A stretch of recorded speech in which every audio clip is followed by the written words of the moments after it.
എനിക്ക് കിട്ടിയതിൻ്റെ 3 ഇരട്ടി ശമ്പളം കൊടുത്തു കയറിയ മത്സരാർത്ഥികൾ ഉണ്ട് കഴിഞ്ഞ സീസണിൽ. ആരാണ് ഈ ശമ്പളം ഈ രീതിയിൽ അവർക്ക് കൊടുത്തത്?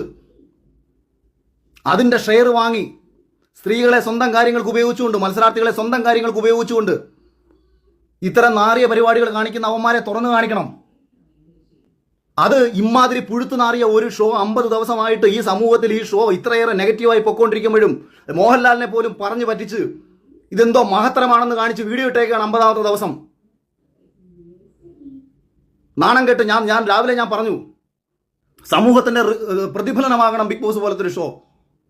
അത് യവന്മാരുടെയൊക്കെ നാറിയ സ്വന്തം സ്വാർത്ഥ താല്പര്യങ്ങൾ സംരക്ഷിക്കാൻ വേണ്ടിയിട്ട് പെണ്ണുങ്ങളെ കൂടെ വിളിച്ച് കടത്തിയിട്ട്, അല്ലെങ്കിൽ പെണ്ണുങ്ങളുടെ കയ്യിൽ നിന്ന് കാശ് മേടിച്ചിട്ട്, അല്ലെങ്കിൽ മത്സരാർത്ഥികളെ കാശും മേടിച്ചിട്ട് അവരെ ജയിപ്പിക്കാൻ വേണ്ടിയിട്ട് കാണിക്കുന്ന നാരത്തരമാകരുത് ഒരു ഷോ. അതും പ്രേക്ഷകരുടെ വോട്ടെന്ന് പറഞ്ഞ് മുന്നോ നീയൊക്കെ എന്തോ കാണിച്ചോ?